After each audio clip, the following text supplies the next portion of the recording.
آداب زندگی۔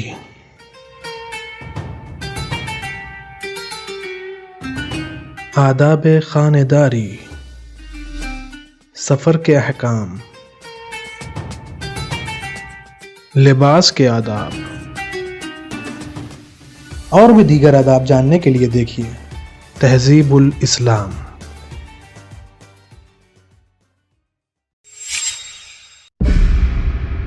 اعوذ باللہ من الشیطان الرجیم، بسم اللہ الرحمن الرحیم۔ ناظرین کرام، السلام علیکم۔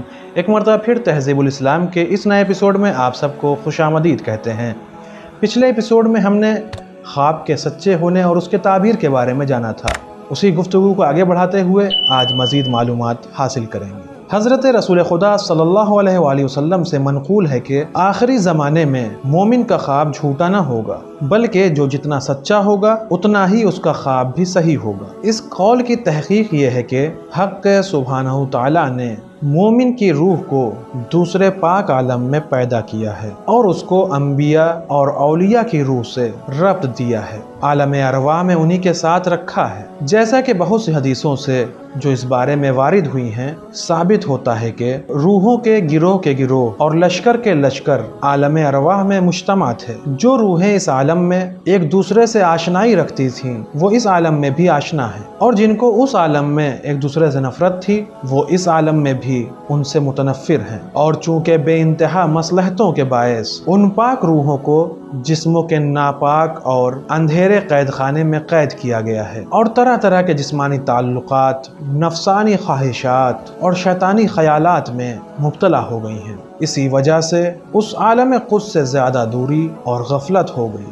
مگر مختلف لوگوں کی حالت اس بارے میں مختلف ہے۔ ایک گروہ درگاہ الہی کے مقرب لوگوں کا ہے کہ ان کی روحوں کا تعلق ہر وقت عالم بالا سے ہے، اور جسمانی تعلقات ان کو کسی طرح اس عالم سے جدا نہ کر سکے، بلکہ ان کی حالت یہ ہے کہ اجسام ان کے آدمیوں کے درمیان ہیں، اور ارواح ملائے اعلیٰ کے قدسیوں کے ساتھ برابر گفتگو میں مشغول ہیں، اور روح القدس کے ساتھ راز و نیاز میں منہمک رہتی ہیں، اور ہر لمحہ فیوز ربانی سے فائز ہیں۔ ایک گروہ ایسے بدبخت لوگوں کا ہے جو اس عالم کو بالکل بھول گئے ہیں، سوائے فنا ہونے والے عیش اور ادنا درجے کی لذتوں کے، اور کسی بات کی طرف ان کا خیال ہی نہیں جاتا۔ یہاں تک کہ ایک گروہ کا تو کثرت گمراہی اور شدت شقاوت و بدبختی سے یہ حال ہو گیا ہے کہ عیش و عشرت دنیاوی کے سوائے اس سے بہتر اور عشرت و عیش کا انہیں یقین ہی نہیں آتا۔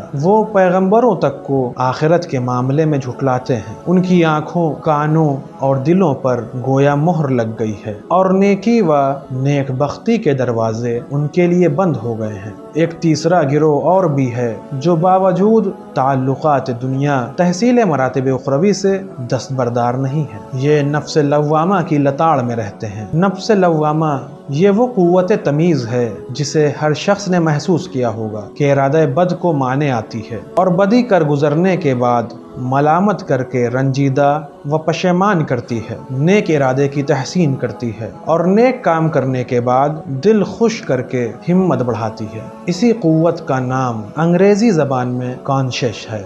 کبھی ان کا گوشہ دل شیطان کی طرف لگا ہوتا ہے، کبھی فرشتوں کی نصیحت سنتے ہیں۔ ایک وقت واعظوں اور رہنماؤں کے مجمع میں نیکی کی باتیں سننے میں مشغول دکھائی دیتے ہیں، اور دوسرے وقت انسان صورت شیطان، سیرت رہزن، دین و ایمان کے غول میں، فسق و فجور میں مصروف نظر آتے ہیں۔ کبھی اپنے آپ کو گناہوں کی نجاست سے نجس کر لیتے ہیں، اور کبھی توبہ و گریہزاری کے پانی سے اپنے آپ کو طاہر کرتے ہیں۔ چونکہ اس گروہ کی روحوں کو کچھ تو بے اعتبار تعلقات اشغال دنیاوی اور کچھ بے اعتبار ان خطاؤں اور گناہوں کے جو اس سے سرزد ہوئے ہیں، درگاہ خدا و انبیاء و ائمہ علیہم السلام سے دوری ہو گئی ہے۔ اسی سبب سے سونے کے وقت ان کے نفس برے کاموں سے تھوڑے بہت فارغ ہوتے ہیں، اور بدخیالات کے داخل ہونے کے دروازے بند، یعنی ہوا سے خمسہ معطل ہوتے ہیں۔ وہ روحیں اپنی قدیم دوستوں کو یاد کرتی ہیں،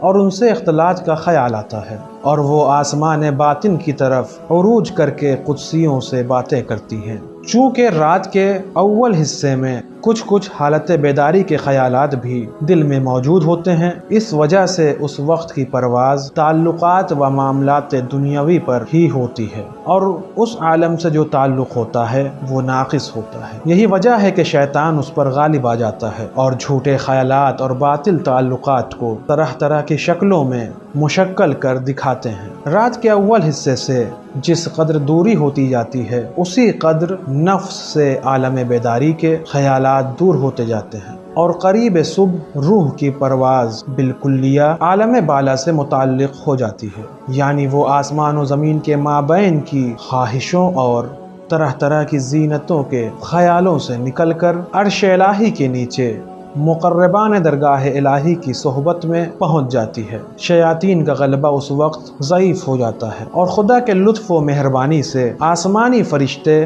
غافلوں کو ہوشیار کرنے اور سوتوں کو جگانے اور شیاطین و جنات کے لشکر کو دور کرنے کے لیے آتے ہیں۔ اسی وقت مومنین کی روحوں کے خواب رحمانی خواب ہیں، اور جو فیوز ان کو پہنچتے ہیں وہ ربانی اور سبحانی فیوز ہیں۔ اب وہ فرشتے آ کر ان کو جگاتے ہیں تاکہ غفلت سے جو کرتوت دن میں کر چکے ہیں ان کی معافی کے لیے نماز پڑھ کر بارگاہ احدیت میں گریہ و زاری کریں اور توبہ و پشیمانی سے معاف کرا لیں۔ یہی وجہ ہے کہ شب کا یہ وقت مقرر کر دیا گیا ہے، اور اس وقت کی شان میں یہ آیت نازل ہوئی ہے، اِنَّ نَشِیَةَ اللَّیلِ ہِیَ أَشَدُّ وَطْئًا أَقْوَمُ قِیلًا، جس کا حاصل مضمون یہ ہے کہ جو عبادت رات کو کی جائے اس میں دل و زبان سے زیادہ موافق ہوتا ہے اور قول زیادہ راست ہے۔ بہت ہی نیک بخت ہیں وہ لوگ جو اس وقت کی قدر کرتے ہیں، اور جو بے اندازہ نعمتیں خدا کی طرف سے اس وقت نازل ہوتی ہیں ان سے بہرایاب ہوتے ہیں، اور روحانی فرشتوں کو شیطانی وسوسات دفع کرنے کے لیے اپنا مددگار بنا لیتے ہیں، اور اپنی مقدس روحوں کو تعلقات دنیاوی کی ناپاکیوں سے پاک کر کے تقرب الہی حاصل کرنے کے لائق بنا لیتے ہیں۔ اور اس مبارک وقت میں جو مقرب بندے کے راز و نیاز کا موقع ہے، یہ بھی اپنے خدائے بے نیاز کی یاد کر کے اپنے آپ کو ان لوگوں کا ہم آواز بنا لیتے ہیں۔ انسان کو مناسب ہے کہ کچھ اپنی قدر پہچانے، اور کبھی کبھی اپنی اصلیت کو بھی یاد کر لے، اور اس مقدس جوہر کو ایسی کم قیمت پر نہ بیچے، اور اس عرش کے پرندے کو تعلقات دنیاوی کے پنجرے میں مقید نہ رکھے۔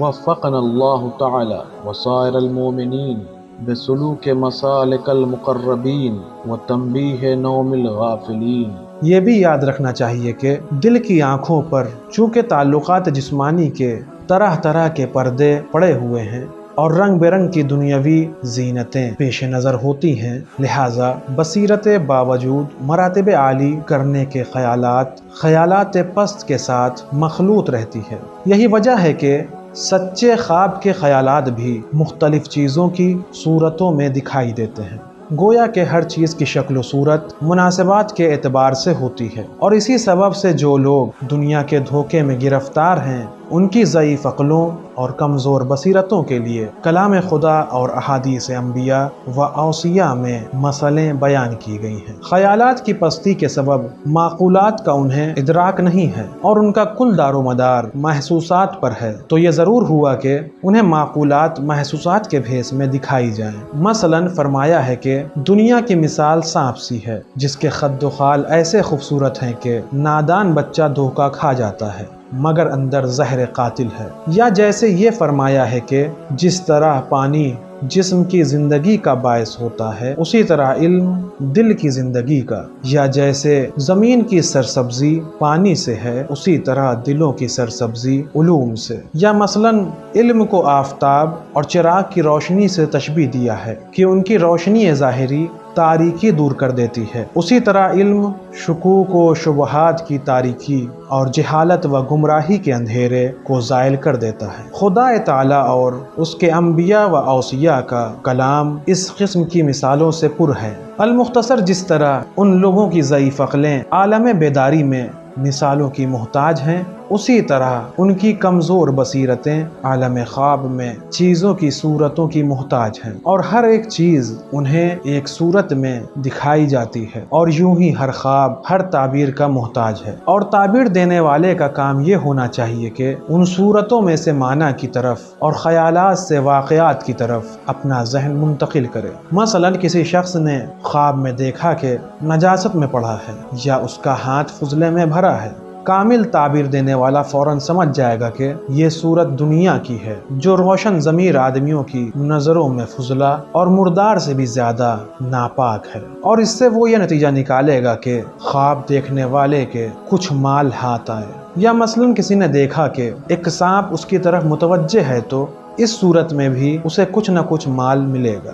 ہاں اگر اپنے آپ کو کوئی پانی میں دیکھے تو اس کا نتیجہ حصول علم ہے۔ حاصل کلام تعبیر کا علم بہت بڑا ہے، انبیاء و اوصیاء کے لیے مخصوص ہے، چنانچہ ہر خواب کی تعبیر بیان کرنا حضرت یوسف علیہ السلام کا معجزہ تھا۔ اس مقام کی کما حقہ تحقیق کے لیے تو فی الواقع بہت بڑی وسعت درکار ہے، جس کے اس رسالے میں گنجائش نہیں۔ آج کے اس ایپیسوڈ میں بس اتنا ہی، انشاءاللہ اگلے ایپیسوڈ میں پھر ملاقات ہوگی، تب تک کے لیے شکریہ، خدا حافظ۔ سدرة المنتهى